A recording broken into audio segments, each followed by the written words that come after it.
¿Te has enamorado de un primo, de una prima o de algún otro familiar? ¿Crees que es algo que se debe mantener en secreto? Las relaciones entre familiares son más comunes de lo que pensamos. Sin embargo, todavía es un tema tabú que implica guardar silencio para no ser excluidos de la familia. ¿Por qué en ocasiones se dan relaciones de pareja de manera consensuada dentro del seno familiar y no fuera de él? ¿Será por la convivencia? Hola, ¿qué tal? Muy buenos días. Gracias por acompañarnos esta mañana aquí en Diálogos en Confianza con estos temas de pareja que hoy vamos a hablar.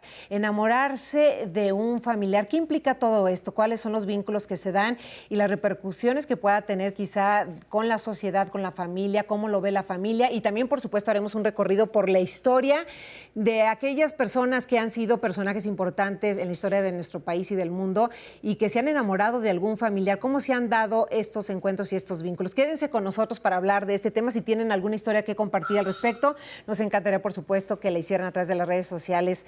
Y bueno, más adelante, al terminar este tema, vamos a platicar con el doctor Gerardo López Pérez, alergólogo e infectólogo pediatra. Él es miembro de la Academia Mexicana de Pediatría, director general de Asistencia Pediátrica Integral, para hablar sobre las dudas sobre COVID-19.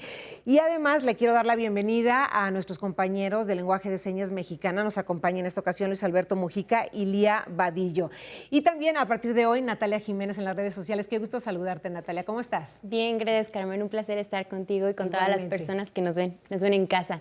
Bueno, pues es muy importante que hoy nos manden sus comentarios porque, como bien decía Carmen, vamos a hablar de un tema que genera opiniones muy polarizadas, desde gente que está a favor, gente que está en contra.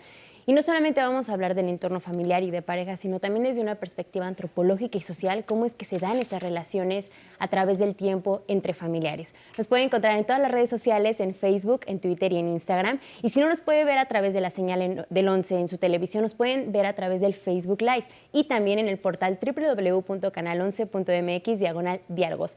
O si lo prefiere, nos puede marcar a la línea telefónica 55 51 66 4000. Y desde hace algunas semanas ya tenemos los programas de Diálogos en Confianza en Spotify, donde van a poder escuchar las más de 2,000 emisiones que ha tenido este programa. Así que bienvenidos y siéntase con la confianza y con la libertad de poder compartirnos sus experiencias, porque muchas veces sobre ese tipo de temas, relaciones con los familiares, pues no nos sentimos con la libertad de platicarlo con amigos o con familiares porque justamente tenemos pena. Pero aquí mándenoslos para que podamos comentarlo con nuestros especialistas.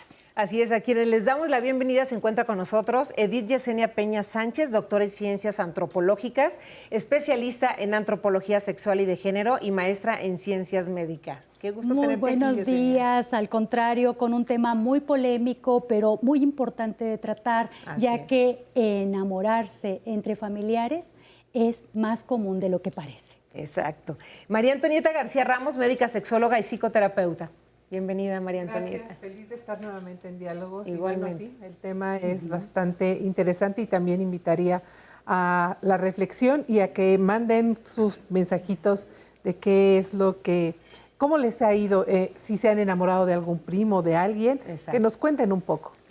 Así es, vamos a estar escuchándolos como siempre. Y se encuentra también con nosotros Mariano Salinas, psicólogo social y psicoterapeuta de pareja. ¿Cómo te va, Mariano? Hola, Carmen, ¿cómo estás? Como siempre, Bien, encantado de gracias. estar acá con ustedes. Igualmente. Pues vamos a comenzar, ya les decía hace un momento que vamos a hacer un recorrido por la historia, así que vamos a escuchar a continuación a Alejandro Rosas que nos cuenta sobre esto.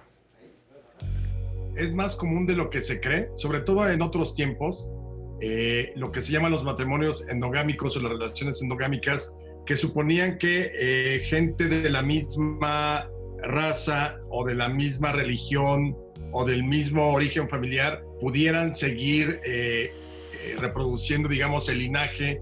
Por ejemplo, algo característico de las monarquías de los siglos XVI, XVII, XVIII europeas era la endogamia, es decir, el matrimonio y la descendencia a partir de puros familiares.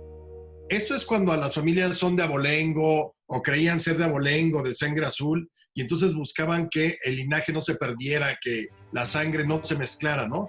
Aquí en México, una de las familias que fue muy endogámica fueron los Madero. En los Maderos te encuentras casados muchos Maderos entre sí, porque además eran, imagínate, Francisco y Madero llega a tener 15 hermanos.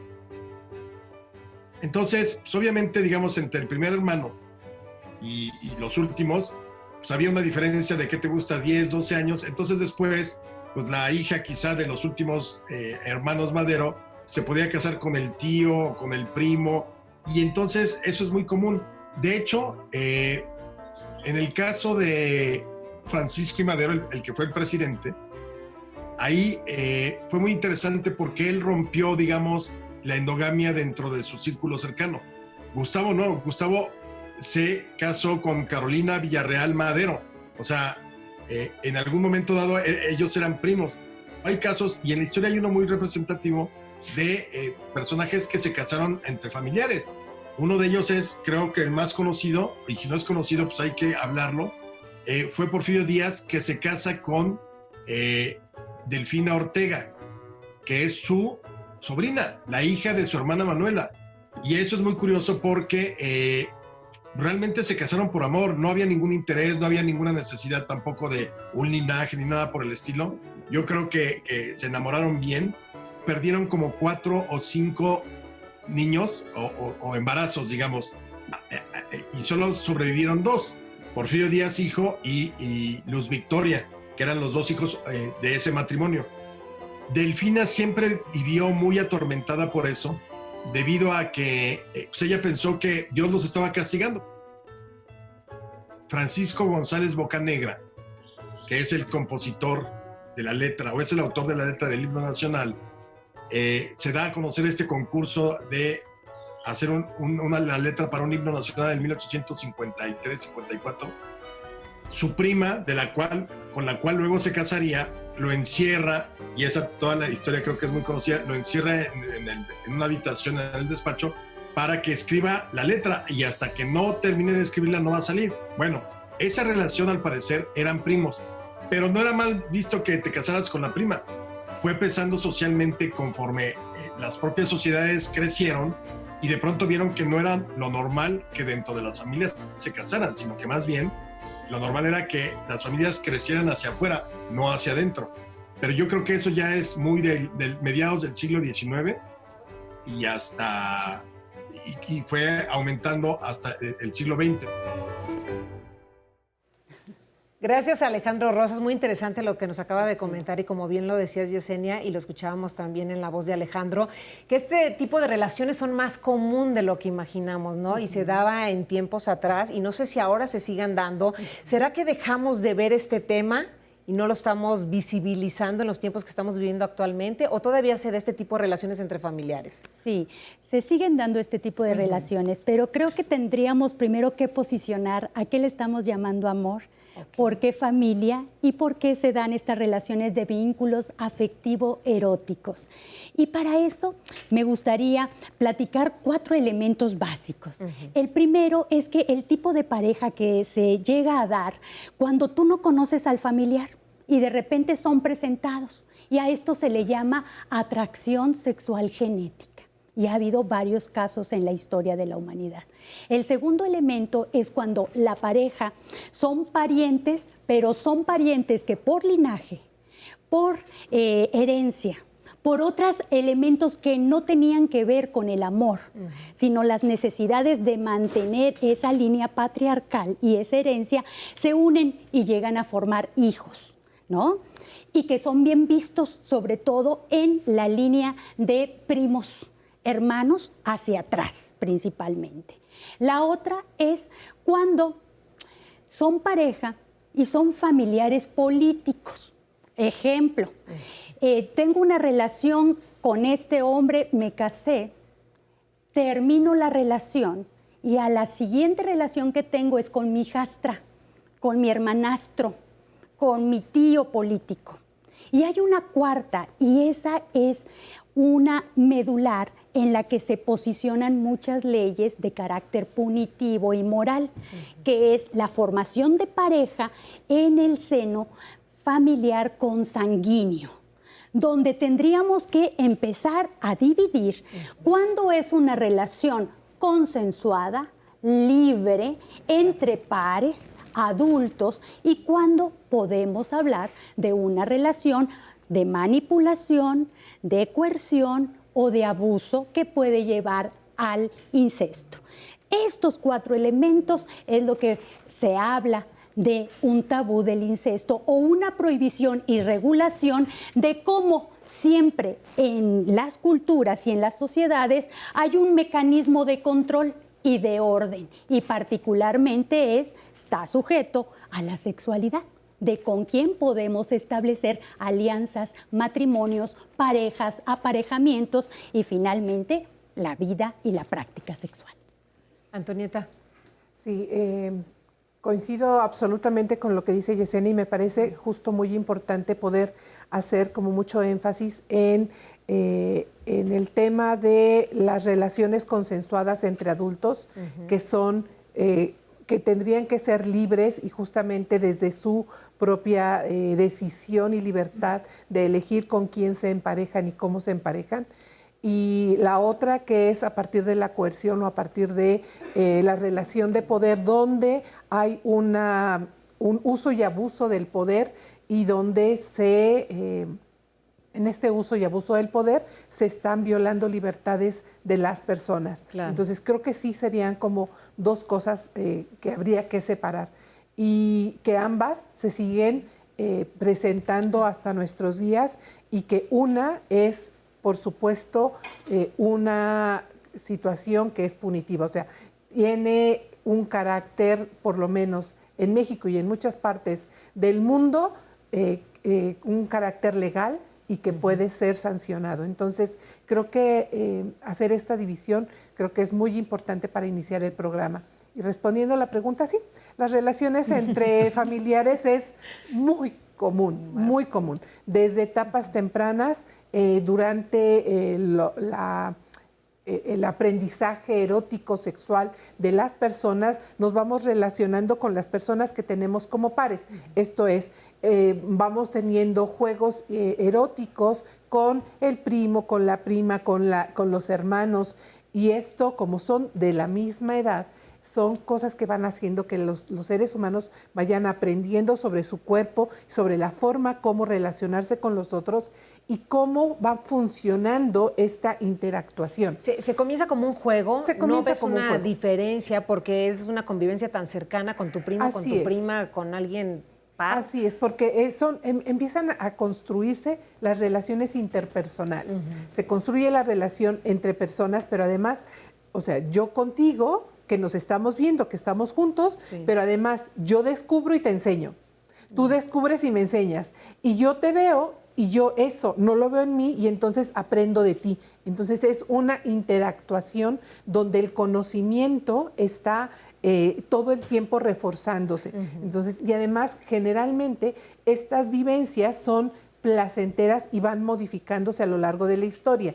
Cuando yo ya voy aprendiendo, voy creciendo, ahora estas vivencias se van haciendo expansivas en el afuera. Esto es, yo ya ahora juego con los vecinos, ahora juego en la escuela, ahora juego en otras partes, pero lo más importante de esto es que somos pares. Exacto. O sea, no es el chico de 14 con la niña de 5, claro. No es el chico de 12 con la niña de 7, o sea, son personas de la misma edad que tienen los mismos conocimientos y que tienen las mismas inquietudes. Esa es la parte más importante de todas. Cuando hay una diferencia de edades, entonces ya estamos hablando de un abuso de una relación de diferencia, de poder, porque este sabe más y este sabe lo que está haciendo, claro. Y la otra persona no sabe. ¿Me explico? Entonces, ahí creo que ahí es cuando podemos nosotros diferenciar cuando es parte del crecimiento natural y del conocimiento desde la educación sexual y cuando forma parte de comportamientos que hay que limitar. ¿Qué implica enamorarse de un familiar en esta estructura social que vivimos? Bueno, en la actualidad yo creo que sigue siendo un tabú, a pesar de que durante mucho tiempo, y además por ejemplo en Oriente, en Medio Oriente, todo eso, es una práctica común hoy en día. No tiene nada como de particular, pero me parece que en una sociedad como la latinoamericana está muy influenciado este tema por discursos que remiten incluso a la repulsión, ¿no? a este tipo de de parejas, de prácticas. ¿Por qué? Porque se asocia, hay un caso muy, muy famoso que aparece en 100 años de soledad, ¿no? Que es este temor, por ejemplo. Sí, de hecho tenemos una cápsula. Ahorita que terminemos el bloque la vamos a presentar. Entonces, no voy a hacer spoiler, pero no puedes comentarla y ahorita la vamos a escuchar. Hace referencia a eso, ¿no? A de repente las problemáticas que puede haber a nivel genético si de repente personas consanguíneas se juntan. Exacto. Está toda esta lógica de llamarle y de nombrarle con asco, ¿no? Así, ¿cómo es posible que se haga eso?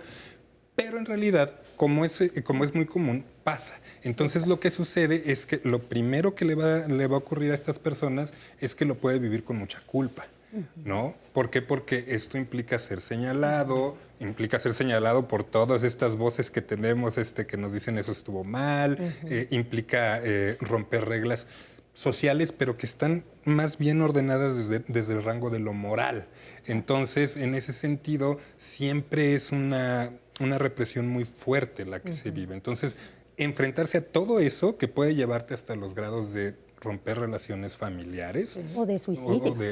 O de suicidio, o de muchas cosas, hace que sea un tema tan pesado cuando, en el subtexto, quizás no tendría por qué serlo tanto, ¿no? Pero tiene todas esas implicaciones. Ahí también la importancia es de que muchas de estas estructuras sociales parten de ese patriarcado, de ese linaje, que a todas vivas tienes que continuar, y se internalizaba como indispensable. Por eso la familia lo era todo. Por eso, incluso en el Génesis, se habla en el Génesis, en el capítulo 19, del 30 al 38, de las hijas de Lot, donde no había hombres para poder hacer alianzas matrimoniales ni hacer hijos.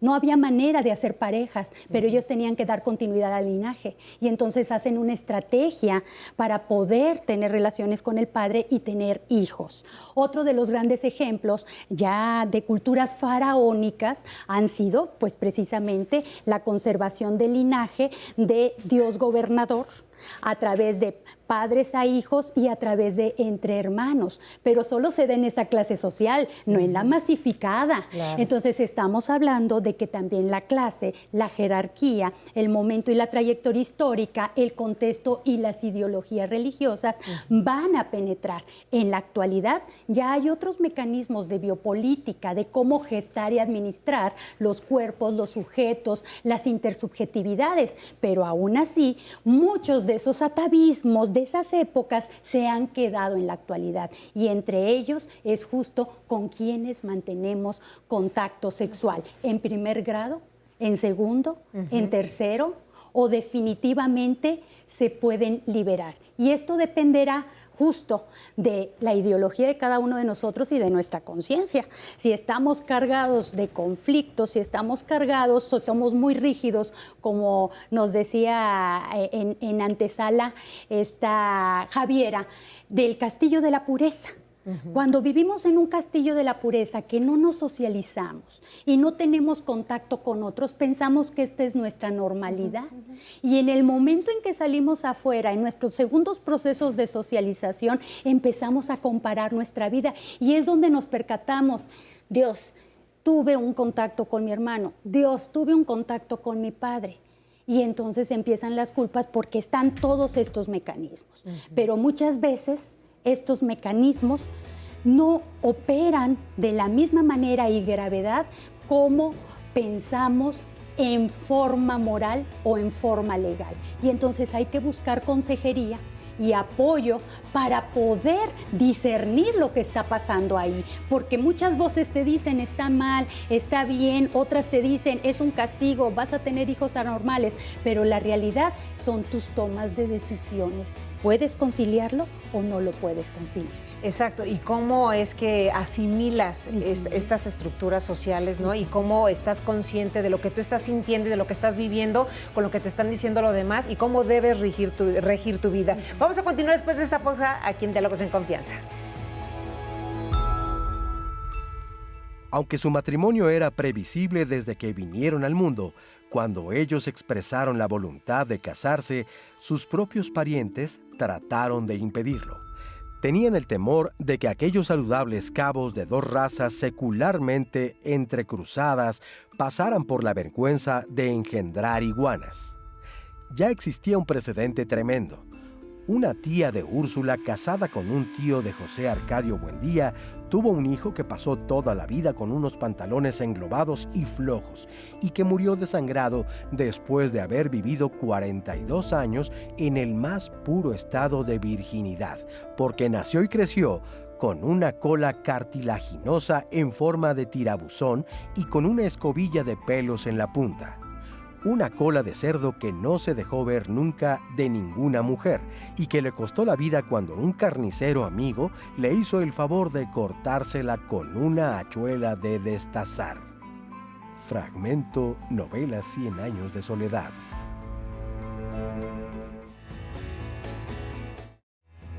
Continuamos aquí en Diálogos en Confianza y el próximo lunes 15 de junio vamos a hablar por qué es importante hablar de la enfermedad vascular cerebral, que es un padecimiento que comúnmente podemos conocer como embolia, infarto o derrame cerebral.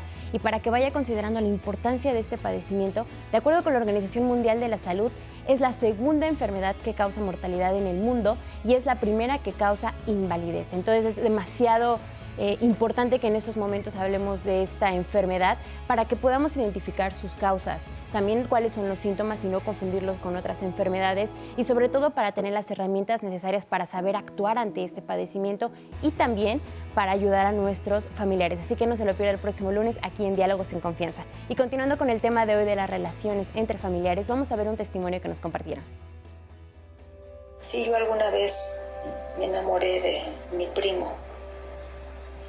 Un enamoramiento que yo sabía que pues no iba a tener éxito porque pues éramos familiares.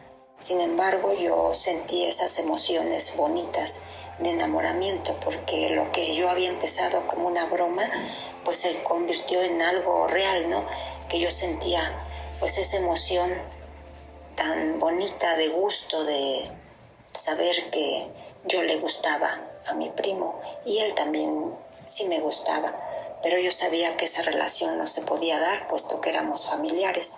Y entonces, aunque él llegó a insistir en buscar alguna ocasión para poder platicar, pues nunca se dio.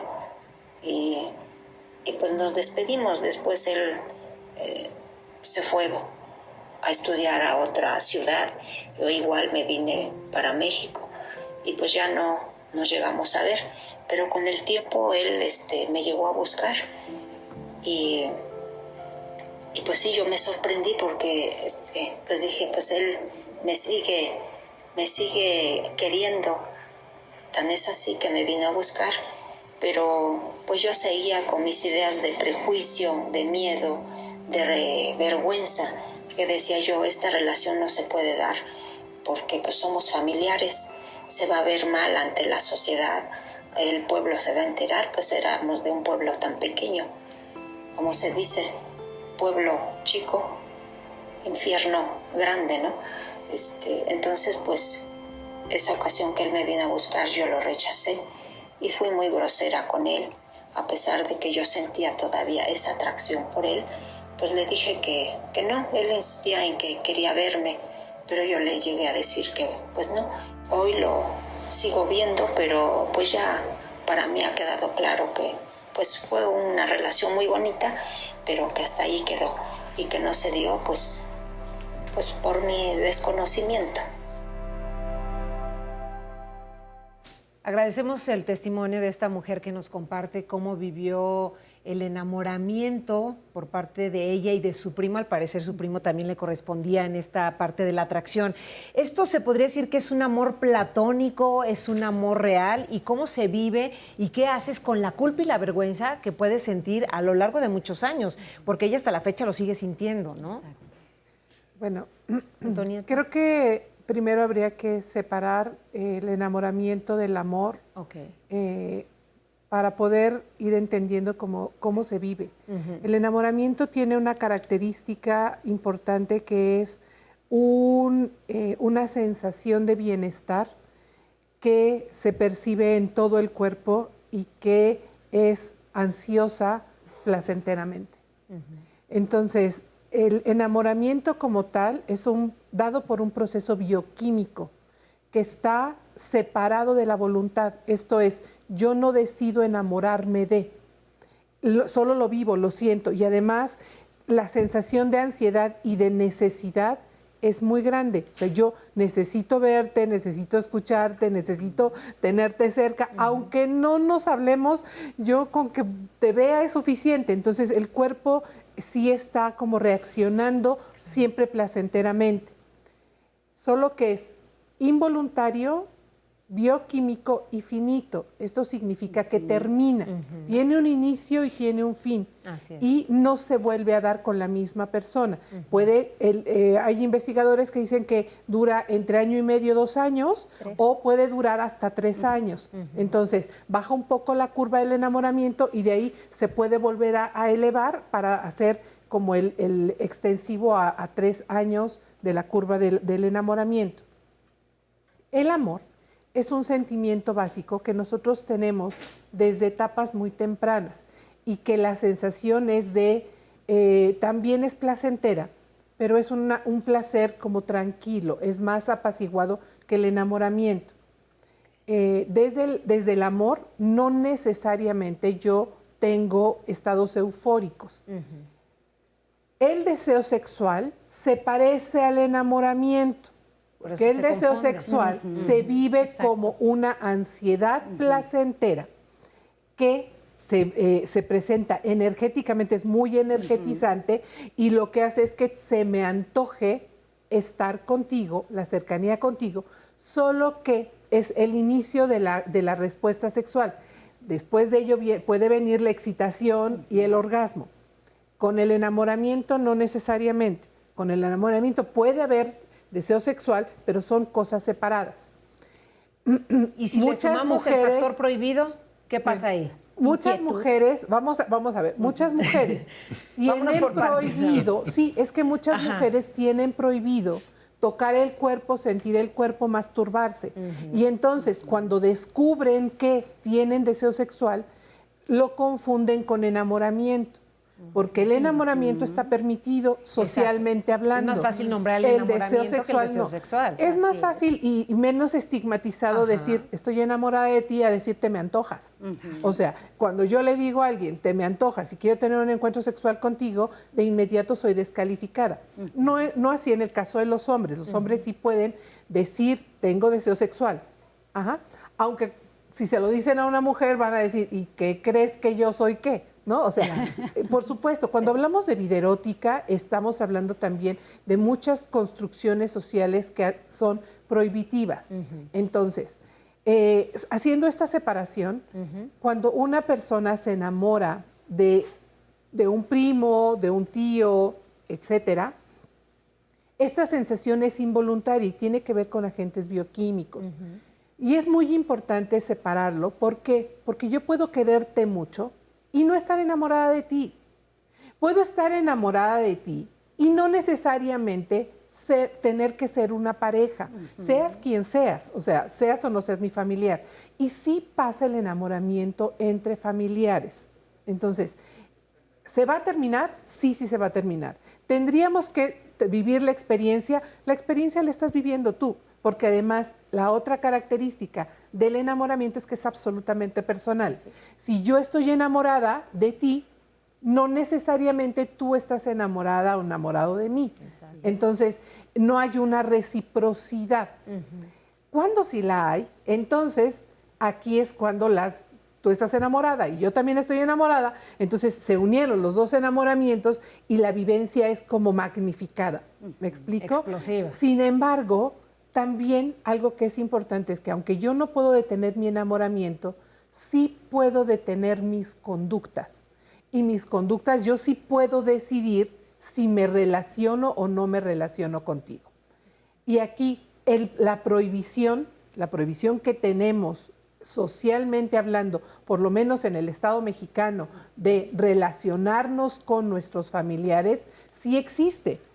Se hable o no se hable, o sea, en tu familia no te dice, no te debes de enamorar de ta, ta, ta, pero cuando pasa, Tú escuchas, no, pero es tu hermano, no, pero es tu primo, no, pero es tu tío. Eso no está bien. Entonces, cuando lo vas escuchando, vas construyendo esta forma de visualizar las cosas que están prohibidas.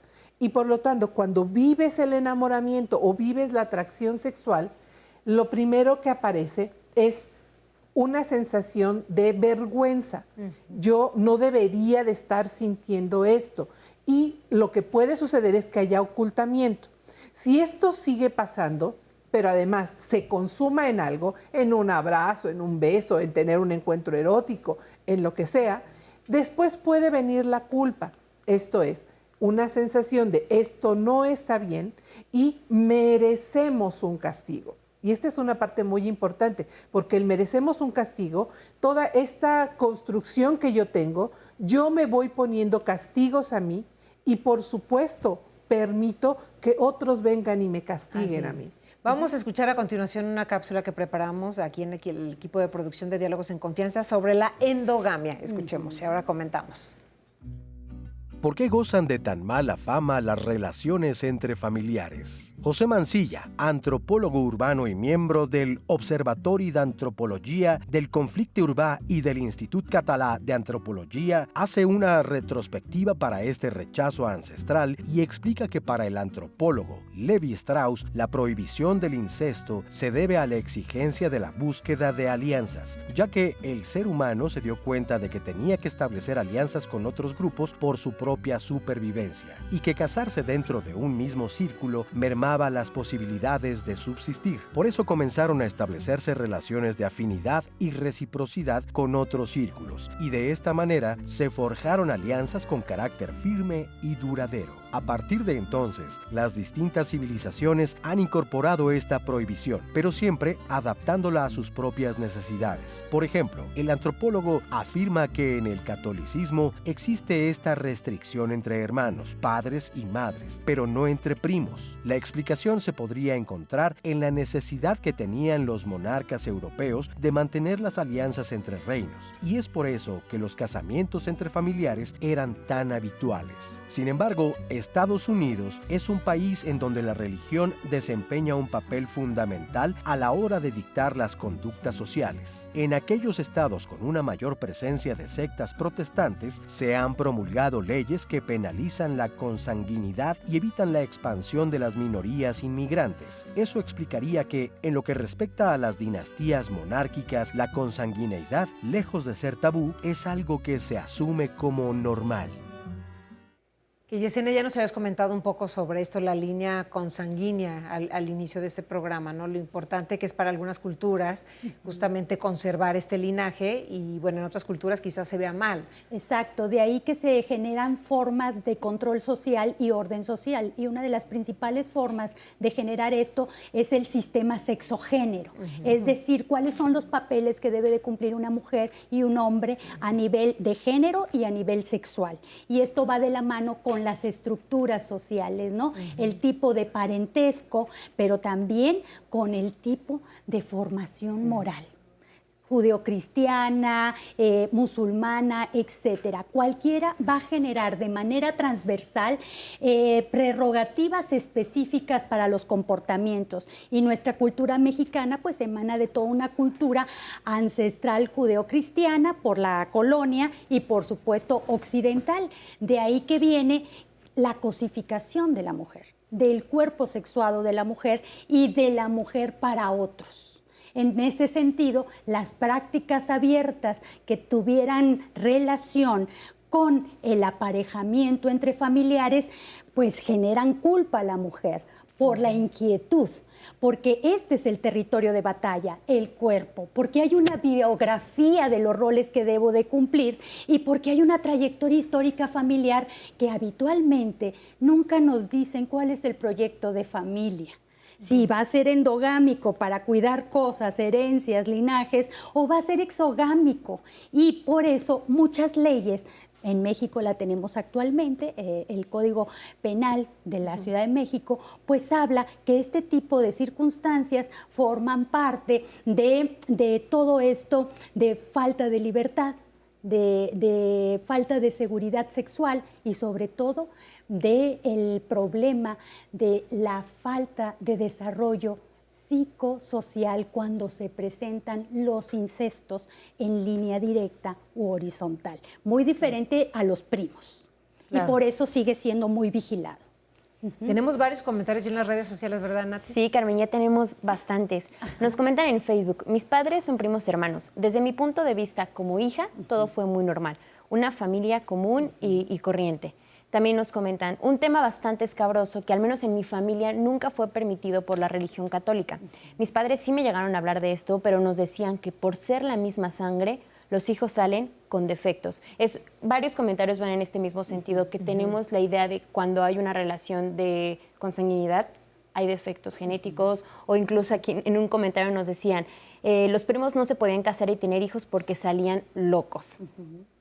También nos comentan... yo vivía enamorado de un primo, para mí era el superatleta y era lo más bonito que veía en vacaciones y pues sí, era el más guapo.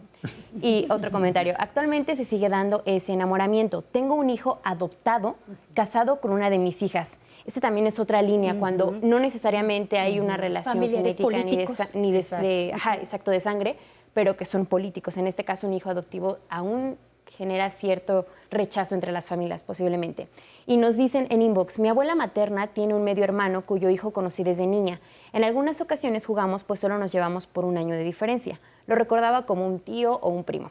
Pero hace 6 años nos saludamos después de mucho tiempo y nos involucramos sentimentalmente sin esperarlo. En un inicio, tanto sus padres como mis padres no estuvieron de acuerdo.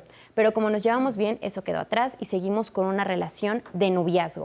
También nos llegó una llamada en la que nos comparten.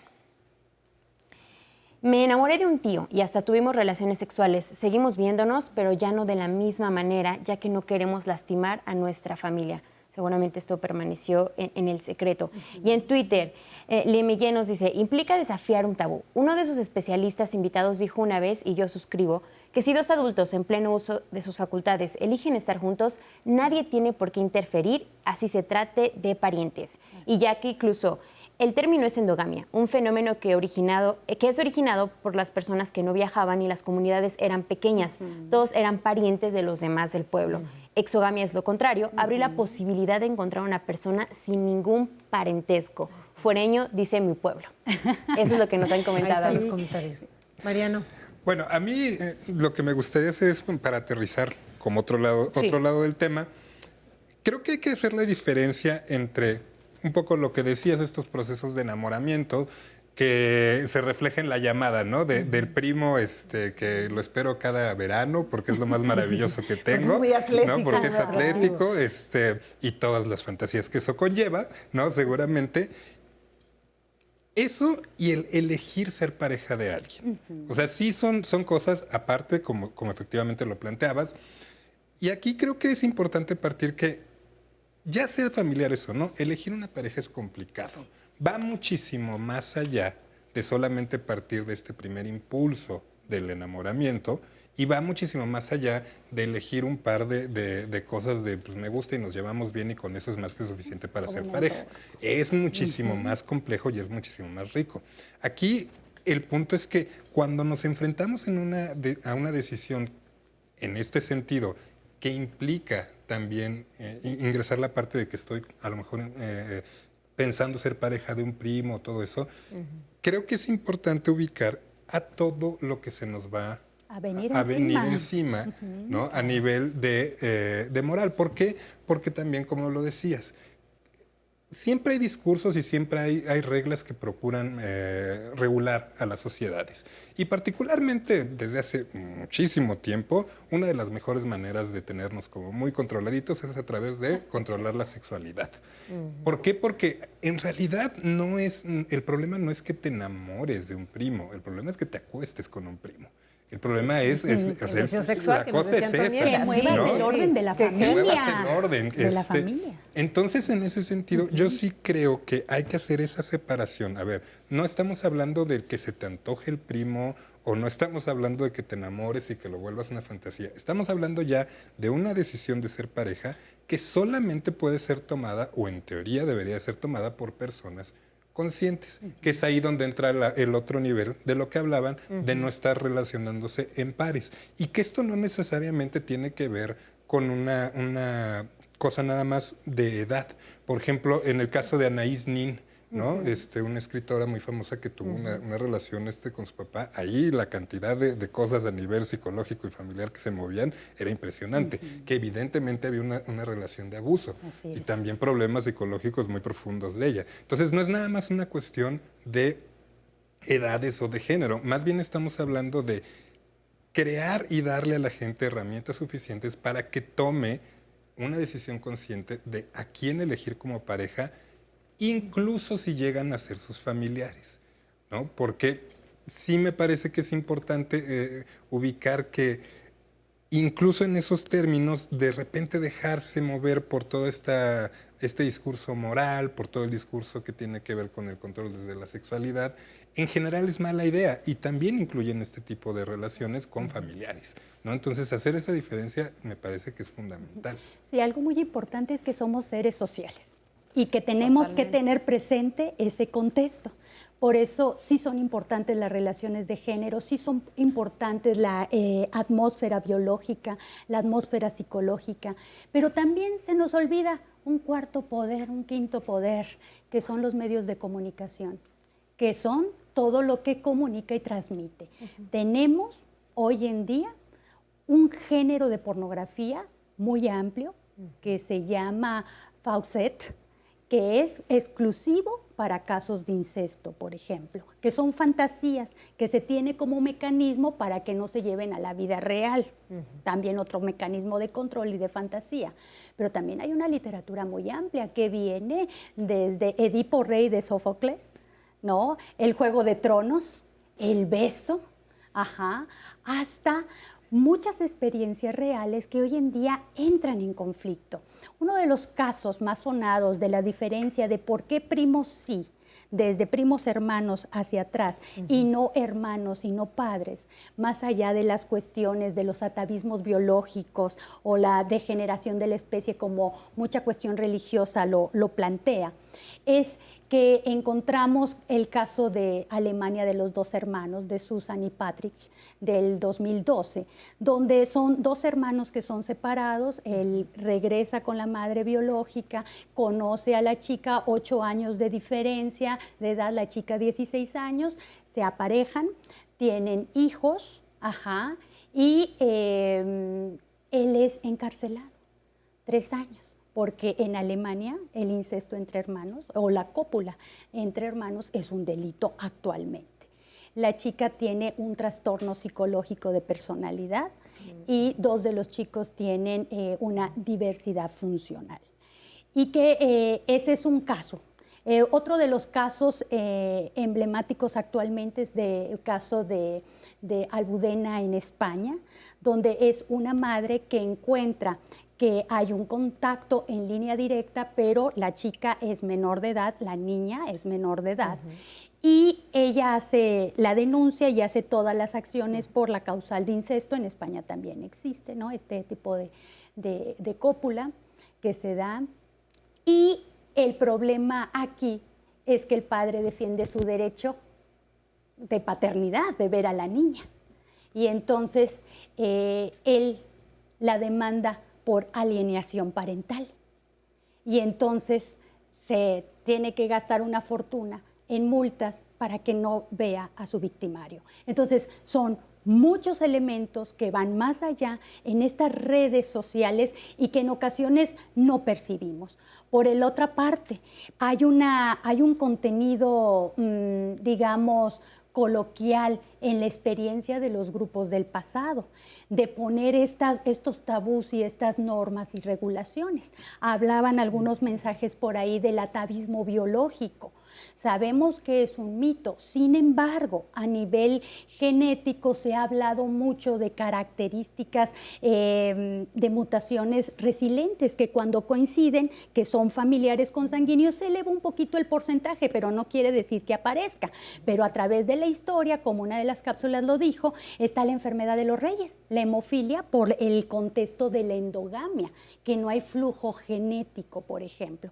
Casos donde hay el Tay-Sachs en la isla de las Canarias es muy común, pero es por endogamia más que por procesos de aparejamiento entre familiares. Endogamia nada más, no estamos hablando de familiares. Entonces, es muy compleja efectivamente, y pensar la relación de pareja, nuevamente, yo creo que todos coincidimos, consensuados, adultos, con herramientas y justo desmitificando los tabús. Pero el hecho de desmitificarlo no quiere decir que se está cayendo la ideología religiosa de ninguna manera, ni que estás transgrediendo y tumbando el nivel legal o punitivo que puede haber ante esto. Entonces, si es verdad, pensar en una relación de este tipo es pensar en todo el impacto personal de si estoy en las posibilidades de conciliarlo, si no quiero o si voy por el deber ser. Y de asumir lo que va a pasar. Y de asumir la responsabilidad y la obligación, ¿no? Perdón, o sea, no es si va a pasar, es que va a pasar. Es que va a pasar. O sea, va a haber gente en tu familia que te va a ver feo. Claro. Va a haber gente que va a pensar... Es probable que se sienta miedo también, claro. ¿no? Y de no querer salir del núcleo familiar y que sea más fácil también relacionarte con gente de tu familia que fuera de... Sí, por supuesto. Y sí creo que es muy importante hacer conciencia de que todo lo que nosotros hacemos tiene una repercusión en nosotros y en nuestro entorno. Y el entorno nos influye a nosotros también propositivamente, haciendo que yo cambie las formas como yo tengo de reaccionar.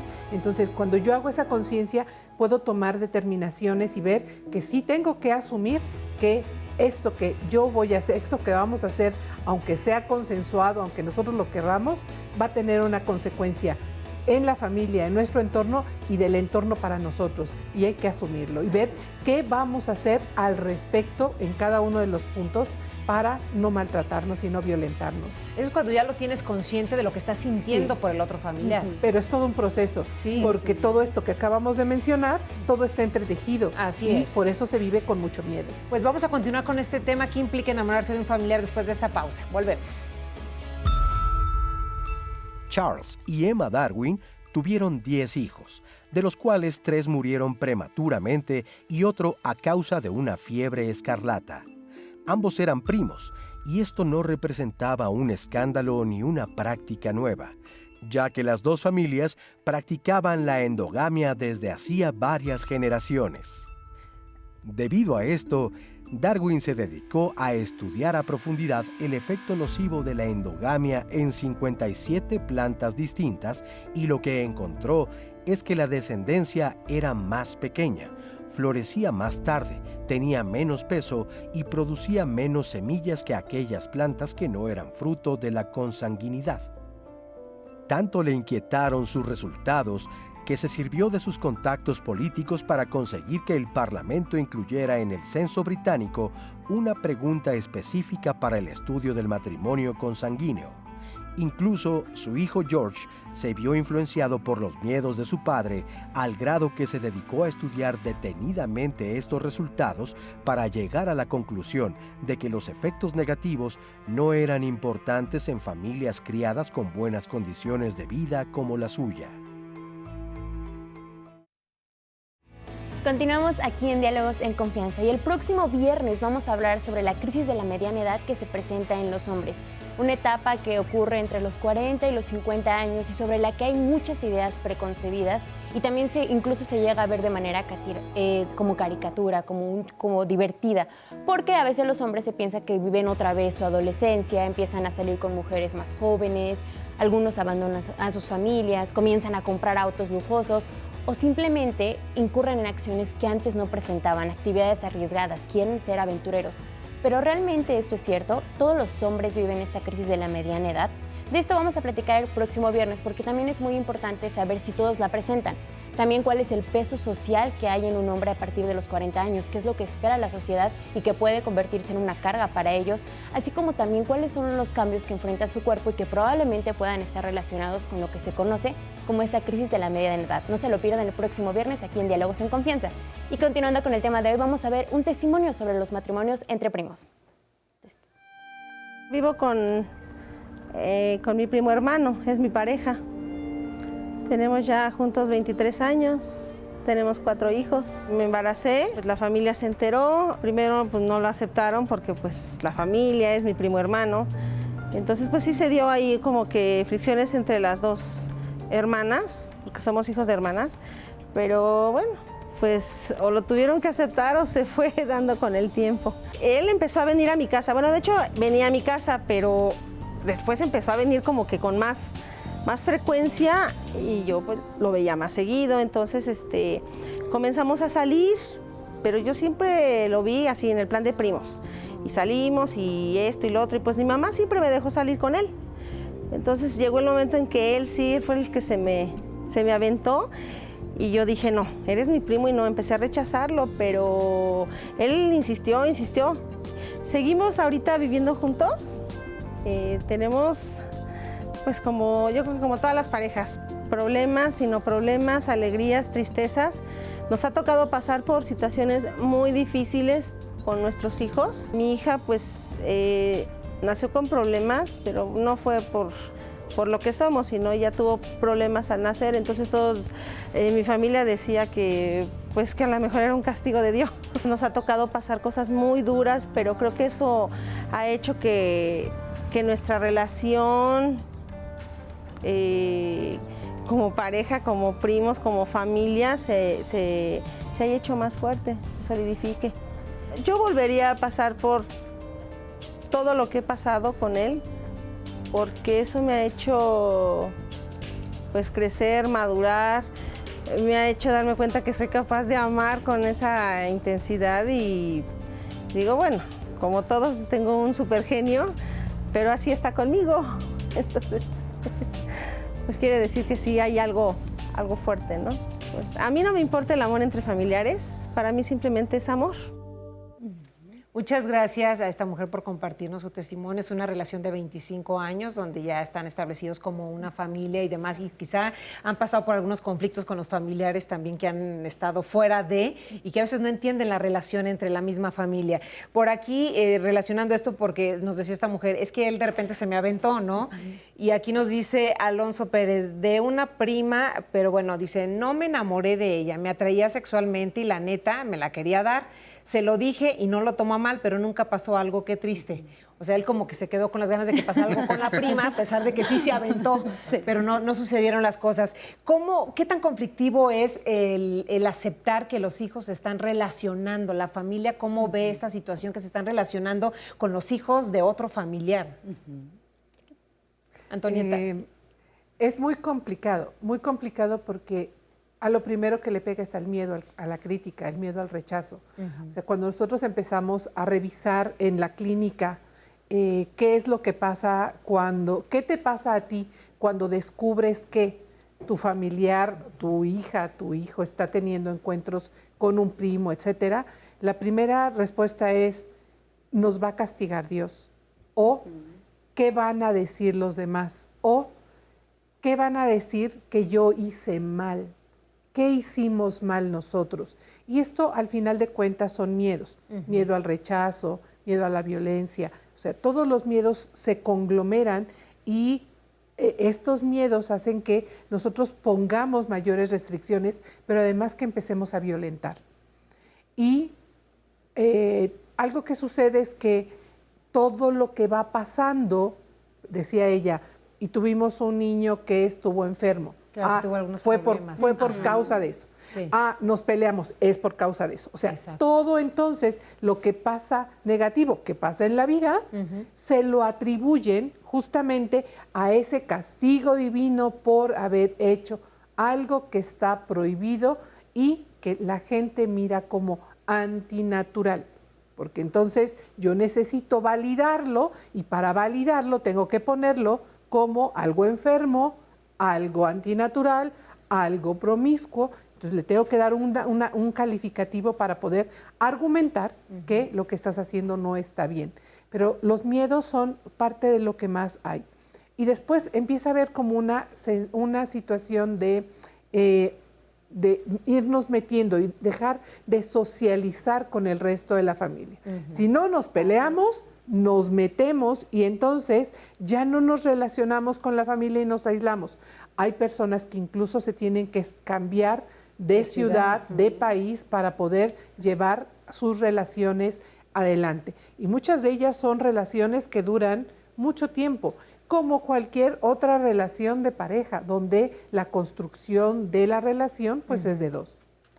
Yesenia, antes de que nos comentes, vamos a ver esta cápsula que preparamos de matrimonio entre primos. Excelente. Que a la prima se le arrima es un dicho muy común que entre risas y bromas puede ser gracioso, pero sobre todo real. Sin embargo, las relaciones entre familiares sigue siendo un tema prohibido, aunque eso no significa que sea inusual o algo extraordinario. En ocasiones, la atracción física y sexual entre familiares de la misma edad o pocos años de diferencia convierten estas relaciones en las primeras experiencias amorosas. Aunque el número de matrimonios entre parientes cercanos ha disminuido en las últimas décadas, estas uniones siguen rodeadas de mitos. El profesor Robin Fox, antropólogo angloamericano, investigador en temas como el matrimonio, sistemas humanos de parentesco y sobre antropología evolutiva y sociología, sostiene que es posible que el 80% de todos los casamientos en la historia del hombre puedan haber sido casamientos entre primos segundos o aún más cercanos, considerando que la población se encontraba tan dispersa debido a la existencia del sistema cazador-cosechador. En 2019, en la revista Demographic Research, publicación alemana dedicada a las ciencias de la población, se aseguró que un 10% de los matrimonios que se celebran en todo el mundo son entre primos carnales o primos segundos. Aunque los investigadores aseguran que el porcentaje ha disminuido en las últimas décadas, hay sus excepciones, como en Qatar, país en el que el número de parejas con una relación de consanguinidad es mayor ahora que durante la generación de sus padres. Para los demógrafos, los mecanismos que explican la alta tasa de casamientos entre primos en estos territorios tienen que ver con factores sociales y con agentes culturales que podrían relacionarse con la confianza y la lealtad con la familia, la pureza de la estirpe y entre clanes con la seguridad del grupo. Pero ahora, en el siglo XXI, ¿qué tan común es casarse con un familiar consanguíneo? Es común que durante la infancia y la adolescencia se dé como este acercamiento erótico entre los primos. De hecho, aquí Noé Cerón nos dice, yo pienso que es por la cercanía y el estar con esos primos o primas durante tanto tiempo, con mucho contacto.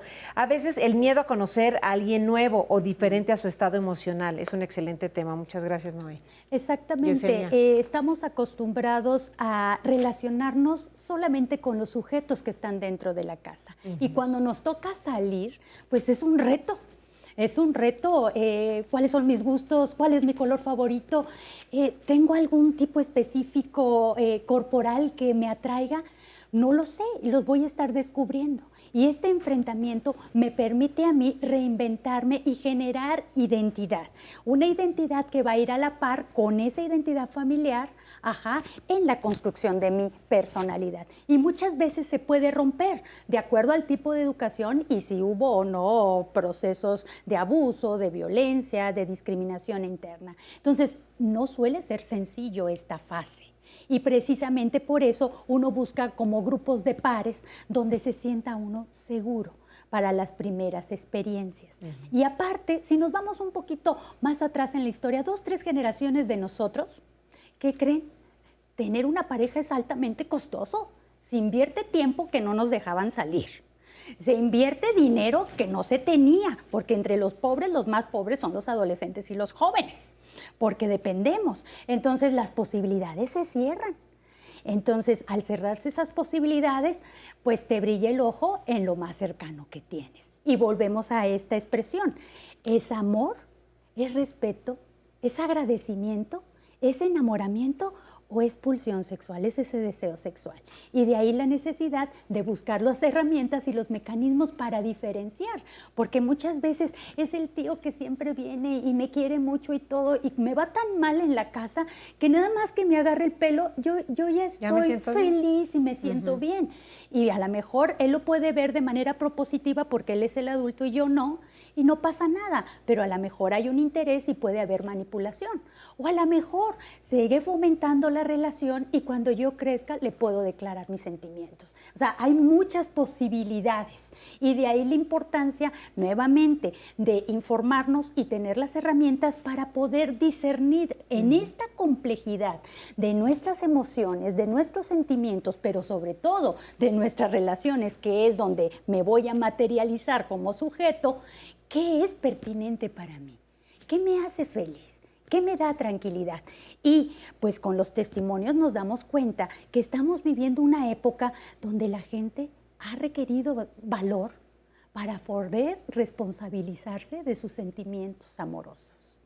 Y esto es impresionante, porque es luchar por sus propios derechos al amor y al libre desarrollo. ¿Y por qué los adultos lo castigan tanto? Precisamente porque tenemos miedo, no sabemos cómo actuar. Es más fácil volverlos a orientar a la norma, a descubrir nuevas normas que no sabemos si son positivas o no. Y cuando hay adultos que lo descubren y lo llegan a fomentar, precisamente es porque en los esquemas familiares obedecen más a este tipo de estructuras sociales, de linaje, de herencias, donde no está mal visto y hay un tejido de sustento social. Y las familias no son solo nucleares. Las familias son extensas, que permite estas dinámicas. En la actualidad, nosotros somos particularmente sujetos individuales, con familias nucleares y difícilmente extensas, pero que estamos conviviendo con muchas cosas, con experiencias de tradiciones locales, que estamos conviviendo también con experiencias del sexo global, como ya dijimos, la pornografía, todo esto, que estamos viviendo también con sistemas de desigualdad social entre hombre y mujer que nos los llevamos a nuestra relación de pareja y ahí se materializan. Entonces, es tomar conciencia. ¿Cómo tomamos conciencia?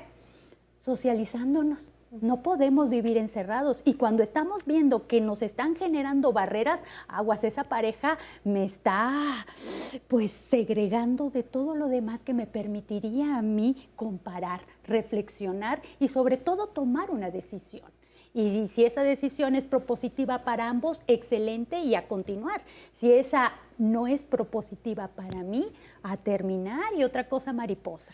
Pero esos dichos por algo se dicen. A la prima se le arrima, pero es todo un circuito de un sistema de economía, de creencias y de posibilidades. No solamente es enamoramiento o difícilmente va a ser enamoramiento. Así es. Vamos a escuchar la siguiente cápsula de matrimonios consanguíneos.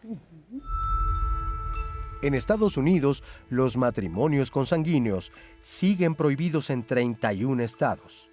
Lo mismo que en otros territorios como Taiwán, Corea del Norte, China y Corea del Sur. Hay que aclarar que una cosa es que los matrimonios entre familiares sean permitidos y aceptados socialmente y otra cosa muy distinta es que sean habituales. Las diferencias tienen que ver con la cultura, porque si bien en Occidente esta práctica todavía es un tema tabú, en Oriente Medio y algunas regiones del norte de África sí están permitidos o por lo menos no son mal vistos. En España, el artículo 47 del Código Civil menciona que no pueden contraer matrimonio los parientes en línea recta por consanguinidad o adopción, ni los colaterales por consanguinidad hasta el tercer grado. Con nuestros primos nos une un parentesco de cuarto grado, por lo que no habría ningún problema. En el caso de tíos y sobrinos tercer grado, sería posible, pero solo con una dispensa judicial. Casarse con ascendientes, descendientes o hermanos está completamente prohibido. Sí, eso sí. Y tenemos más comentarios en redes, vamos a leer algunos. Nos comentan, habría que hacer una aclaración de que no es que en Medio Oriente acostumbren enamorarse de un familiar. Hay prácticas culturales que promueven las alianzas matrimoniales entre ciertos parientes consanguíneos, que no necesariamente implica la noción que nosotros tenemos de amor, que es como bien ya lo comentábamos aquí. En la comunidad judía sí tienen muchos casos de hijos con enfermedades genéticas, pues se repite la no mezcla de genes. No hay, por decirlo así, un descanso entre generaciones de genes. Lidia Hernández nos dice, las modificaciones genéticas no necesariamente tienen que ver con las relaciones entre familiares, sino más bien con la endogamia, es decir, con que grupos poblacionales completos acostumbren casarse con personas que son de su mismo grupo. De esa manera, la recombinación genética es muy escasa y, por lo tanto, que ciertos genes se repitan y presenten ciertas modificaciones puede ser común. Otro testimonio: yo me casé con un tío, primo de mi mamá. Fue muy difícil al principio. La familia estaba en contra, pero médicos con los que me orienté me alentaban, motivo por el que tomé la decisión de ser feliz, y tenemos una hija preciosa, inteligente y muy amorosa. Otro comentario: creo que si hay una química y una atracción física y la conexión entre el cerebro y corazón están separados, pueden tener un buen fruto el tener una pareja, aunque sea parte de la familia en tercera o segunda parte. Nos piden que orientemos a alguien que dice: ¿qué se puede hacer para que de alguna manera un familiar lo vaya asimilando cuando yo decido vivir con esta persona siendo mi prima o primo? Algo importante: si yo ya lo acepté, si a mí ya no me genera pena, ¿cómo puedo hacer para que mi familia lo acepte? Es un tema muy delicado. No se debe romantizar algo que difícilmente puede tener límites, ya que dependen de cada enfoque personal, debido a que para algunos el límite está, por ejemplo, en un primo o prima, para otro estar en un hermano o padre o madre. Es decir, siempre habrá diferentes opiniones sobre hasta dónde se puede llegar. La endogamia es un problema real, pero aquellos que dicen que los problemas genéticos se dan también en parejas no familiares, es cierto, pero aumenta tremendamente las posibilidades de haber una alteración en la endogamia. Básicamente, creo que existe un problema ético en el hecho de que alguien con quien creciste sintiendo un vínculo familiar encuentres una atracción sexual o romántica, ya que, insisto, habrá quien diga que el límite son los primos. Para otro que haya normalizado esta situación, posiblemente esté en un hermano o en un padre. El tema es muy delicado y hasta podría decirse escabroso, pero es necesario, ya que sucede muchísimo en la sociedad mexicana, desde esos casos en los que ambas partes están receptivas y participan de manera voluntaria, hasta el abuso sexual entre familiares. México, desgraciadamente, es un país donde la violación es perpetrada en un porcentaje altísimo por familiares cercanos a las víctimas. También nos comparten otro testimonio aquí en inbox por Facebook. Mi familia era muy unida. Mi hermano y mi prima tienen una relación de años. Cuando se entera mi tía, las cosas terminan mal. Él esperaba una bebé con su esposa y todo se rompe. Es ahí donde considero no es correcto enamorarse de un familiar cercano. Mi familia terminó separada, unos del lado de mi prima y otros del lado de mi hermano. Ahora, cuando todos se reúnen, se siente tensa la convivencia. También nos llegaron llamadas. Tengo 2 hermanos que están casados con sus primas hermanas. En su tiempo trajo muchos problemas familiares, aproximadamente llevan 30 años de casados. Gracias a los hijos, la relación familiar se compuso. Mis abuelitos eran primos y se casaron, tuvieron 8 hijos y vivieron bien. Lo raro es que de los 8 hijos solo se casaron 2. Cuando tenía 12 años me enamoré de un primo. Vivíamos en Oaxaca y nos íbamos a caminar por el río. Siempre queríamos estar juntos. En una ocasión tuvimos la oportunidad de viajar juntos a la Ciudad de México y mientras yo me hacía la dormida, él empezó a acariciarme y a besarme. Nunca olvidaré ese momento. Después nos dejamos de ver, él se casó y yo también. Hace 40 años que no nos vemos. Nos preguntan, ¿qué pasa si me caso con una prima? Tal vez se refieren al marco legal, si es posible aquí en México. Padezco una ceguera consanguínea. Tengo retinosis pigmentaria producida con una alteración genética, ya que soy producto de la unión de 2 personas de la misma familia. No tengo problemas económicos, pero no deja de ser difícil la situación que he vivido desde niño.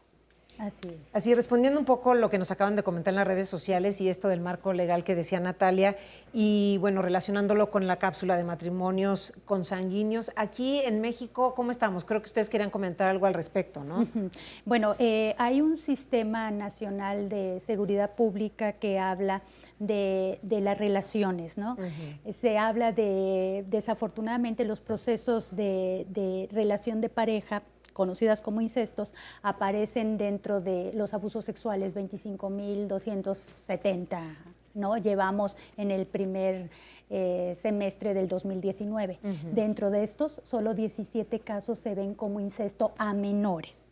El enamoramiento en parejas adultas no se tiene cuantificado, pero sí hay mucho matrimonio en 3er grado y 4º grado entre primos. Y efectivamente, a nivel de consanguinidad, no habría afectación alguna, salvo que fueran familias endogámicas, totalmente por geografía, por un largo proceso de aprovechamiento del linaje, de continuidad del linaje, donde coincidan los sujetos que tienen los mismos genes resilientes como para que se presente la condición. Por eso mucha gente piensa que es un mito, pero bueno, hay cierta realidad y la realidad es que sí puede presentarse, pero es mínima la inferencia que se presenta. Pero sin embargo, se asocia con las cuestiones ideológicas religiosas y esto se ve siempre como un castigo divino. Okay. Mariano, ¿cómo le hace la persona que llamó para que su familia acepte esta relación que hay con algún familiar o con algún primo? Bueno, ahí a mí me gustaría tocar esta parte de la familia partiendo de, creo que es bien importante, tanto para este tema como para cualquier otro, empezar a desmitificar a la familia en Latinoamérica. Este lugar donde la ponemos como una cuestión sagrada, cuya palabra es casi ley y le debemos todo y no le queremos fallar, es una cosa que nos ha causado muchos problemas a nivel histórico. Entonces, por supuesto que tener a este grupo, ¿no?, con el que te toca llegar al mundo y que se supone, y subrayo el se supone, está como de tu lado y es de tu equipo, por supuesto que tenerlo bien y que te apoye va a estar padrísimo. Para eso puedes acercarte, tratar de hablar. Esto depende mucho del tipo de relación que ya hayas tenido previamente, ¿no? Si de repente vives en una familia donde nunca hubo una presencia paterna o materna que se acerque, que te hable, que haya una comunicación, va a ser muy difícil que ya un poco más grandes tengas como la confianza y tengas los caminos y los medios para tener este tipo de pláticas. Pero sí, a mí lo que me gustaría recalcar mucho es que uno puede hacer el esfuerzo, puede tratar de entender, de explicar, puede darle tiempo a la otra persona para que asimile, ¿no? O sea, de repente querer que acepten ciertas cosas de inmediato y que nos aplaudan, pues es muchas veces muy complicado, hay que dar como un espacio, pero también tenemos que estar preparados para, entonces, si no me quieres dentro de tu vida o tenerte en mi vida va a implicar que me violentes, bye. Por eso creo que es bien importante desmitificar esto, porque muchas veces, y ya ha salido en varias llamadas, ¿no?, esta preocupación de, es que ¿qué va a decir mi familia? ¿Cómo va a reaccionar? Sí. Si es un problema, entiendo por qué en Latinoamérica es tanto, ¿no? Tenemos una veneración por esta figura familiar como si fuera, ¿qué? Tiene un fundamento, tiene una razón, pero bueno, hay que cuestionar todo esto, pero no es fundamental, no es necesario para tú poder decidir quién es tu pareja, porque eso aplica por si tu pareja va a ser el primo, o por si tu pareja va a ser del mismo sexo, o por si tu pareja tiene menos dinero, o por si tu pareja es de otro color de piel. O sea, al final, si a otra persona que no eres tú, llámese familiar, amigo, conocido, lo que sea, no le parece lo que tú estás decidiendo conscientemente para ti, para lo que quieres, para tu vida, entonces quizás no tenga espacio en ella. Entonces, hay que tratar de acercarse, por supuesto, entendiendo que hay todo un tabú en torno al tema, pues sí, ¿no? Pudiera decir, mira, pues te tengo que decir una cosa, te tengo que comentar. Sí creo que es importante, por ejemplo, también esta conciencia de cómo elegir pareja, no hacerlo nada más porque me sentí enamorado, porque me gusta. O sea, toda esta primera parte creo que sí es importante porque va a tener un impacto. No es que pueda tenerlo, va a tenerlo. Claro. Pero si ya lo decidiste, ser claro y ser muy directo. También partiendo de una lógica, ¿no? Si yo siempre he visto que mi papá o mi mamá reacciona violentamente ante algo que contravenga la religión, pues lo más probable es que va a reaccionar así. Entonces también con qué tipo de expectativas me voy a desarrollar, me voy a relacionar, qué es lo que voy a hacer con ello. Ser muy apegado a la realidad, ¿no? Eso es lo que le diría, pero no tener esta necesidad. Si la familia no lo acepta, ni modo. Aquí lo importante es tu deseo y hacer por él. Antonieta, brevemente. Yo creo que hay que asumir que tenemos una responsabilidad cada uno con uno mismo y con las demás personas, y que decidir de manera libre y responsable nos va a llevar a buenos caminos. Que lo más importante es que en esta libertad hay que evitar visualizar a la otra persona y meternos como la conciencia del otro en la cama del otro para criticarlos y juzgarlos. Yo creo que el respeto es lo que nos va a llevar a buenos caminos en cualquier tipo de relación. Muchísimas gracias por haber estado con nosotros, Yesenia, Mariano. Gracias, Antonieta. Gracias. ¿Qué implica enamorarse de un familiar? Fue nuestro tema esta mañana en Diálogos en Confianza, pero no se vayan porque vamos a regresar con el doctor Gerardo López Pérez. Él es alergólogo e infectólogo pediatra, miembro de la Academia Mexicana de Pediatría, director general de Asistencia Pediátrica Integral, para responder todas las dudas que ustedes nos han hecho llegar aquí al 11 a través de las redes sociales. Así que ya regresamos rapidísimo con más aquí en Diálogos en Confianza. Gracias. Gracias por continuar con nosotros aquí en el 11. Ya se encuentra con nosotros el doctor Gerardo López Pérez, alergólogo e infectólogo pediatra, miembro de la Academia Mexicana de Pediatría, director general de Asistencia Pediátrica Integral, para responder todas las dudas de COVID-19. Bienvenido, doctor. Muchas gracias. Buenos días, a sus órdenes. Buenos días. Pues vamos a comenzar con alguna de las dudas. Por aquí nos comentan, dicen que tendremos que convivir con la presencia del coronavirus durante mucho tiempo. Pero ¿cómo vamos a relacionarnos con nuestros familiares que pertenecen a grupos de riesgo, como adultos mayores o que padecen alguna enfermedad crónica? ¿Qué vamos a poder hacer? Claro. Esta es una pregunta muy interesante porque es precisamente la nueva realidad y está relacionado directamente con esa posibilidad de poder contagiar. Entonces, ahorita, si nosotros que tenemos familiares con diabetes, con hipertensión, salimos de una manera no cuidadosa, es decir, con la posibilidad de que nosotros nos contagiemos, es muy fácil que contagiemos a nuestros seres queridos. Por tal motivo tenemos que extremar estas medidas. ¿Cuáles? Lo que se ha insistido siempre. Si ya vamos a salir, pongámonos cubrebocas, pongámonos caretas y vamos a tener contacto estrecho con alguna de las personas con que interactuemos. Usemos frecuentemente el lavado de manos y en su defecto el gel con alcohol y tener siempre un trapito para poderlo impregnar con cloro y solución con agua, que es de lo que hemos dicho que se diluya, para poder limpiar los objetos que se hace habitualmente, como por ejemplo las mesas, las sillas, el lugar donde estemos en un mostrador. Entonces, esto disminuye la posibilidad de podernos contagiar. Pero lo más importante en este momento es el cubrebocas. Y voy a insistir un poquito en el cubrebocas, porque yo mismo pensaba, y de hecho así era la descripción, que los cubrebocas, como son porosos, el tamaño de un virus era fácilmente penetrable. Y es verdad, pero los virus se transportan en la saliva, en las gotas de la saliva. Exacto. Son sus vehículos. Entonces las gotas de la saliva pues son partículas más gruesas, por lo tanto esas sí pueden ser detenidas por el cubrebocas. Por tal motivo el cubrebocas tiene que ser algo usado sin ninguna duda y bien puesto, cubriendo nariz y cubriendo boca. No tenemos que estarlo manipulando lo menos posible que se pueda, pero tenemos que tener esta nueva realidad del uso de cubrebocas. Esto lo demostró mucho en los países asiáticos, China, Japón, donde pues, realmente han tenido mucho éxito, Corea, donde han tenido mucho éxito en el control de su pandemia. Pero nosotros tenemos que ser muy ordenados y el cubrebocas tiene que estarse cambiando. Por tal motivo, si es desechable, se tiene como tal desechar, cortar y ponerlo en un recipiente bien adecuado. Pero si es de tela, lo tenemos que estar lavar. Entonces, con 2 o 3, mejor dicho, cubrebocas que podamos estar lavando para intercambiarlos, va a ser suficiente. Entonces, extrememos esto, si no es posible mantenernos en nuestras casas. Claro. Doctor, a propósito de la convivencia familiar, nos preguntan, ¿cómo será el regreso a la nueva normalidad para las parejas que no vivimos juntos? Mi pareja tiene una nena con condición de asma y no sé cómo deberá ser nuestro acercamiento, o de plano no podremos reunirnos en esta nueva normalidad.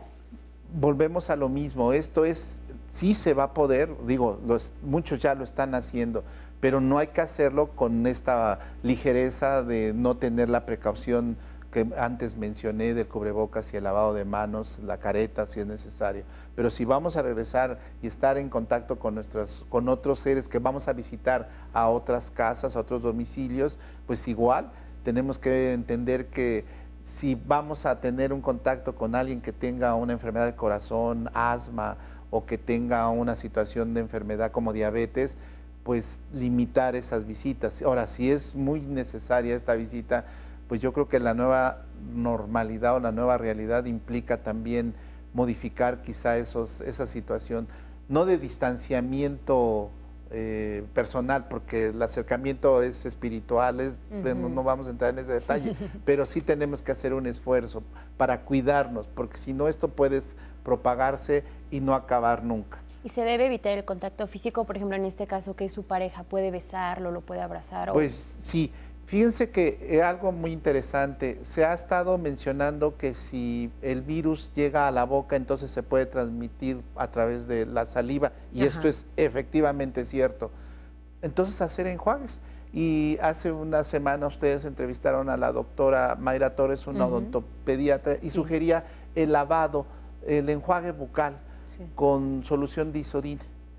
Entonces se pueden hacer enjuagues bucales. De hecho, ellos como odontólogos están promoviendo, antes de atender a su paciente, que llegando de su casa se hagan un enjuague. Esto disminuye, neutraliza de alguna manera el virus, digo, no lo mata, no lo elimina, pero baja la cantidad de virus en boca y esto puede disminuir el contagio. Pues ahora sí que como le vemos en las películas viejitas donde se ponía uno el spray para no tener mal aliento, pues hay que aplicarlo ahora más que nunca. Ahora hay que hacerlo más que nunca y con soluciones específicas. En este caso se recomienda Isodine solución. Muy bien. ¿Hay algo que pueda tomar, algún alimento o vitaminas que me fortalezcan y ayuden a reducir la posibilidad de contagiarme por COVID ahora que estamos saliendo a la calle? Definitivamente sí. Una de las medidas preventivas desde el punto de vista farmacológico, es decir, con medicamentos, es emplear elementos que nos puedan ayudar a reforzar nuestras defensas. Exacto. Todas las vitaminas que se han descrito, algunas de ellas han exagerado sus propiedades, pero lo que son la vitamina A, la vitamina C, la vitamina D y la E, son vitaminas que ayudan al sistema inmunológico, a nuestras defensas, a mejorar su eficiencia. Por tal motivo, nos protegen para poder montar una respuesta adecuada. Hay otros minerales, por ejemplo, el zinc, el magnesio, que pueden ayudarnos también. Entonces, esto desde luego vendría incluido en una buena alimentación. Claro. Pero lo que he mencionado siempre es no utilicemos el concepto de buena alimentación en el sentido de carne, pescado, huevos, no. Mejor dicho, no comer ningún alimento chatarra, porque ese es el peor de todos los alimentos que nos ha deteriorado, nos ha engordado, nos ha hecho diabéticos, nos ha hecho hipertensos, nos ha hecho enfermos a los mexicanos.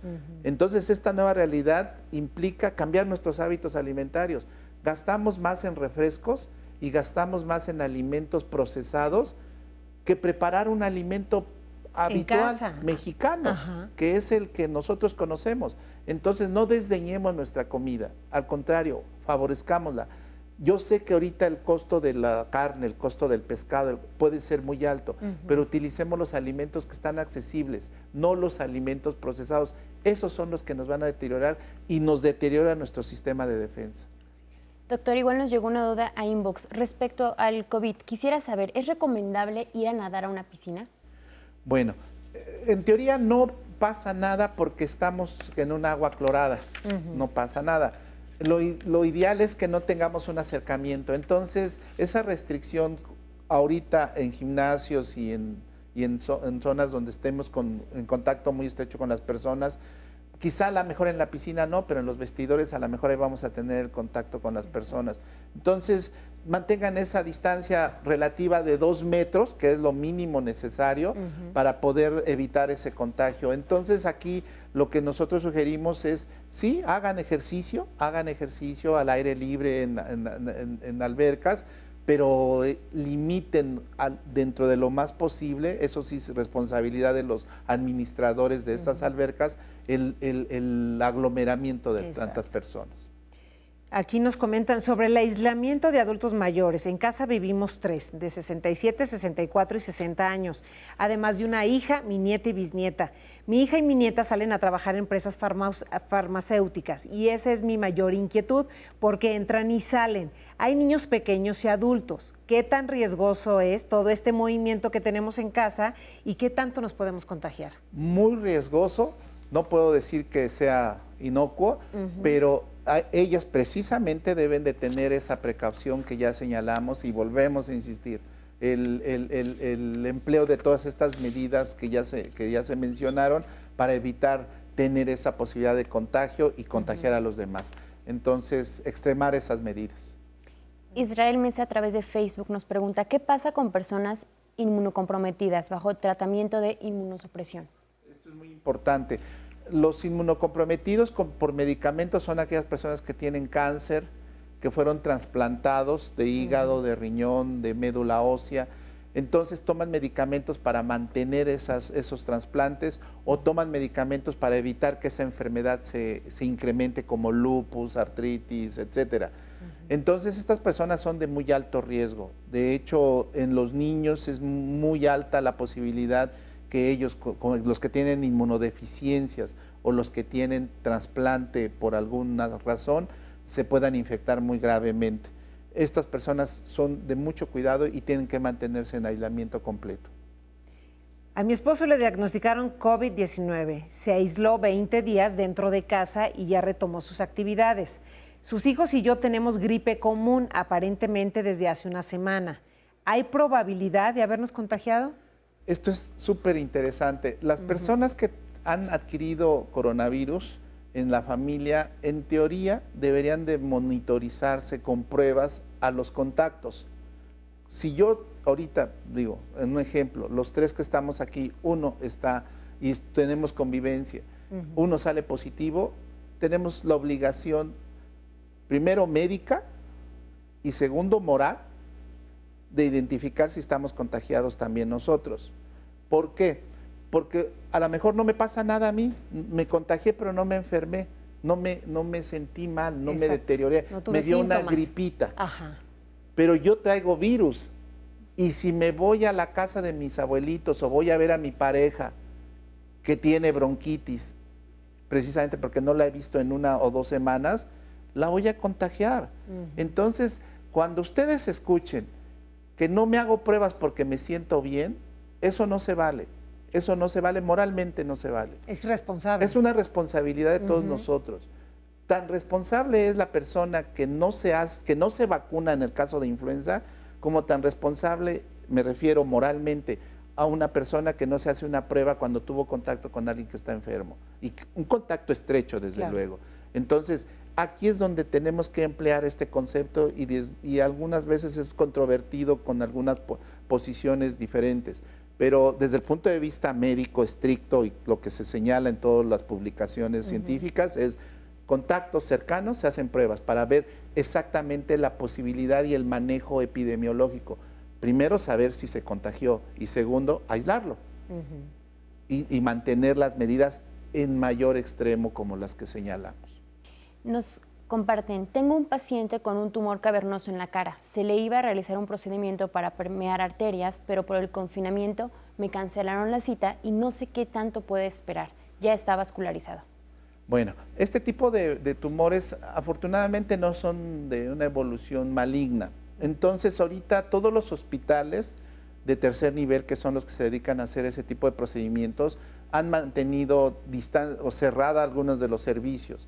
Hay servicios que no son tan prioritarios. Entonces, la reconversión que se hizo, hay hospitales, ejemplo, el Instituto Nacional de Enfermedades Respiratorias, se convirtió en hospital totalmente COVID. Entonces, ahorita no están atendiendo bronquíticos, no están atendiendo asmáticos. Entonces, si nosotros tenemos una enfermedad que puede esperar, hay que contactarnos primero con nuestro médico. Si el médico nos dice, no se preocupe, la opero o la intervengo en los próximos meses, tomemos calma, hay que tener prudencia, porque si empezamos a presionar, al menos que sea una urgencia, puede suceder un traumatismo, una fractura, una apendicitis, etcétera, que tengamos que ir urgentemente al hospital. En ese sentido no tiene ningún problema, se tiene que atender, pero en una situación que puede diferirse, se tiene que diferir, porque ahorita el riesgo de contagio, aunque no sea un hospital COVID, es muy alto, entonces tengamos paciencia. Nos hicimos la prueba de COVID-19 hace 2 semanas y del laboratorio nos llamaron para decirnos que debemos realizar la prueba nuevamente para saber si el virus inoculó.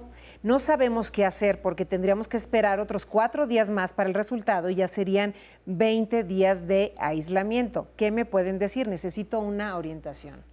Quiero entender que se hicieron la primera prueba y la primera prueba a lo mejor salió positiva. Puede ser, si esta salió positiva, están infectados. Aquí hay una dualidad. Se ha considerado que cuando pasen estos 14 días se tome una segunda prueba para saber si ya nuestro organismo eliminó ese virus. Entonces se toma otra prueba que se conoce y ustedes la están escuchando muy frecuentemente, que se llama PCR. Determina el material genético del virus, el RNA del virus. Entonces se toma una al principio, sale positivo, nos aislamos 14 días y a lo mejor nos enfermamos poquito o no nos enfermamos, pero nos aislaron. Se ha considerado, hay una vertiente que dice, tómense otra prueba para ver si ya se negativizó, si ya eliminó tu cuerpo el virus. Sin embargo, ahorita está sucediendo algo muy interesante. Estamos conociendo al virus apenas. Hay pruebas que salen positivas en la segunda. Entonces, ¿qué significa? Que nuestro cuerpo no eliminó el virus. Puede suceder. Estas personas son potencialmente contagiantes. Entonces, hay que tener mucho cuidado cómo lo interpretemos, porque esto sí necesitamos una asesoría. Lo ideal sería repetirla, pero a veces la situación económica no lo impide. ¿Cuánto cuestan estas pruebas? 4,000 pesos en promedio. Entonces hay que tener por eso hay que asesorarnos con nuestros médicos. Aquí sí necesitamos asesoría médica. ¿Estas pruebas rápidas funcionan, doctor? ¿Hay unas pruebas rápidas que se pinche el dedo y trae ahí como una solución para...? No, esas pruebas rápidas no. De hecho, las únicas aprobadas son ahorita para determinar anticuerpos que se llaman IgG, IgM, y se hacen en laboratorios especiales, y estas pruebas nos permiten saber si tuviste contacto o no, pero no si estás defendiéndote adecuadamente contra ese virus. En teoría sí, pero ahorita apenas están empezando a realizarse. Entonces esas pruebas caseras definitivamente no las compren. He leído que la curva epidémica sigue en ascenso y ya me avisaron en mi centro de trabajo que me debo volver a presentar. Por favor, ¿qué me pueden recomendar para evitar contagiarme? Lo que hemos señalado. Ahorita yo sé que es una situación económica, se ha considerado lo económico sobre la salud, es una decisión que no es por el momento discutible, pero tenemos que considerar que la protección y la prevención debe ser absoluta. Lávense las manos, pónganse cubrebocas, usen mascarilla y tengan el mayor distanciamiento posible dentro de sus áreas de trabajo. ¿Cómo puedo atender mejor a los alumnos con discapacidad que no tienen control de salivación, lo que provoca que el cubrebocas se moje quedando húmedo y además el exceso de saliva les roza la cara? ¿Cómo atenderlos cuando se regrese a clases?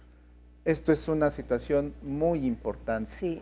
Creo que las autoridades de educación tienen que tener esa sensibilidad.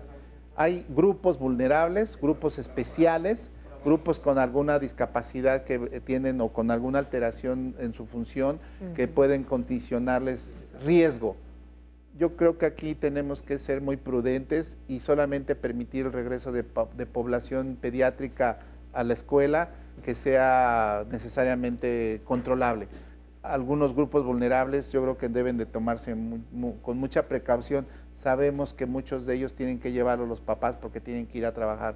Exacto. Tengamos prudencia. Yo lo único que pido en nombre de los médicos es que tengamos prudencia, porque si no esto puede desbordarse. Exacto. Y aunque querramos entrar a una nueva realidad, pues la realidad va a ser que no estemos nadie sanos o estemos muy complicados. Entonces valoremos si esa realidad estriba en tener población enferma o una población que a lo mejor quedó depauperada, pero pues viva, y siempre cuando hay vida hay esperanza, así que por favor tengamos prudencia. Doctor, ¿el uso prolongado de cubrebocas nos puede causar deficiencia en la oxigenación? No, en eso ninguno. Imagínense los cirujanos, andan siempre con cubrebocas, o el personal médico, no pasa nada, con toda confianza. Hay un parque que nos queda cerca y ya lo abrieron. Hay gente haciendo ejercicio. ¿Ya podemos salir a la calle? Bueno, el ejercicio en áreas abiertas se ha recomendado, siempre y cuando mantengamos una distancia. Están como los aviones, cuando dicen que despega uno tiene que esperarse otro un ratito porque si no la turbulencia lo puede derribar. Igual, Espérense que pase el corredor o el caminante y ahora rebásenlo si tienen mejor condición. Pero no vayan pegaditos, por favor. Eso. Pero sí pueden salir y tengan mucho cuidado.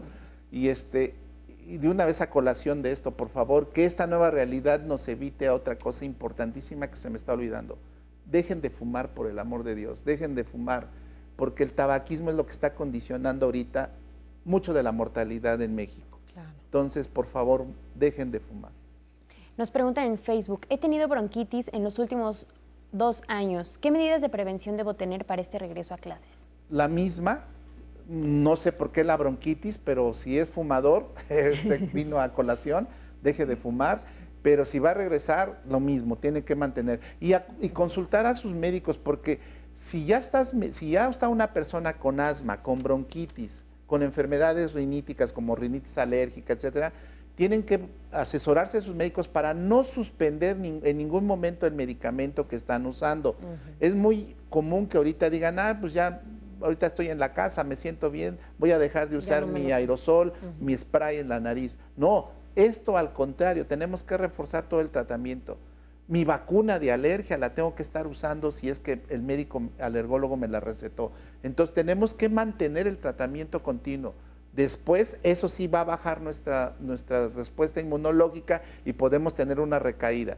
Y recaída alérgica más COVID, pues ya se imaginan qué puede pasar. Entonces, no propiciemos complicaciones. Muy bien. Leí que el fitness cardiorrespiratorio genera beneficios al cuerpo para enfrentar mejor la infección por COVID-19. ¿Qué es? Y la otra pregunta es, ¿se trata solo de hacer actividad física o existen algunos ejercicios para fortalecer la capacidad pulmonar? Eso es interesantísimo. El ejercicio que será recomendado siempre es el aeróbico, desde luego combinado. No soy experto en esa área, pero lo que nos recomiendan siempre es sumar 150 minutos a la semana de ejercicio. 30 minutos a lo mejor durante los 5 días, descansar sábado y domingo o váyanlo distribuyendo. Pero con 30 minutos diarios es suficiente y no se trata de correr un maratón, se trata de ejercitarse y mantener una buena ventilación. El tener una mejor ventilación significa que nuestros pulmones permiten ampliarse y disminuirse. ¿Esto qué significa? Que en el momento de una infección respiratoria como es este COVID-19, pues nos va a permitir tener una mejor reserva de entrada de aire para evitar quedarnos sin oxígeno. Entonces, hagamos ejercicio, no en exageración. Aquellos maratonistas sí se les ha considerado que mantengan los de alto rendimiento bajo estricta vigilancia de su entrenador.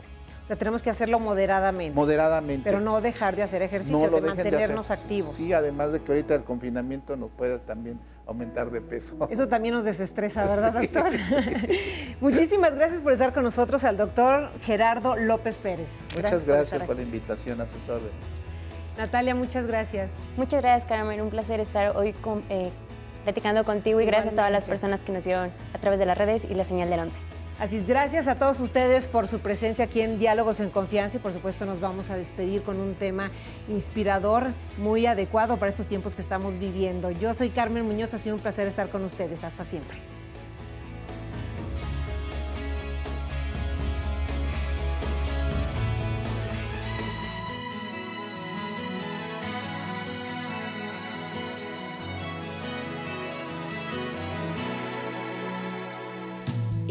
De hoy mañana será templanza, el llanto será esperanza y evolución. Estamos en pausa pero el amor avanza, en tiempos desoladores por dentro nos crecen flores y compasión. Esto pasará, esto pasará, tenemos el cielo intacto y la tormenta terminará. Esto pasará, esto pasará. Es solo cuestión de tiempo, la música del silencio renacerá. Esto pasará, esto pasará. Lo que hoy es incertidumbre será sonrisa y se acabará este ciclo de oscuridad. Mañana se irán los muros, vendrá la brisa y ya nunca olvidaremos que cada segundo es una oportunidad. Esto pasará, esto pasará. Tenemos el cielo intacto y la tormenta terminará. Esto pasará, esto pasará. Es solo cuestión de tiempo, la música del silencio renacerá. Mi corazón ardiendo como espigas en la sierra, la tierra habla, es hora de escuchar. Esto pasa.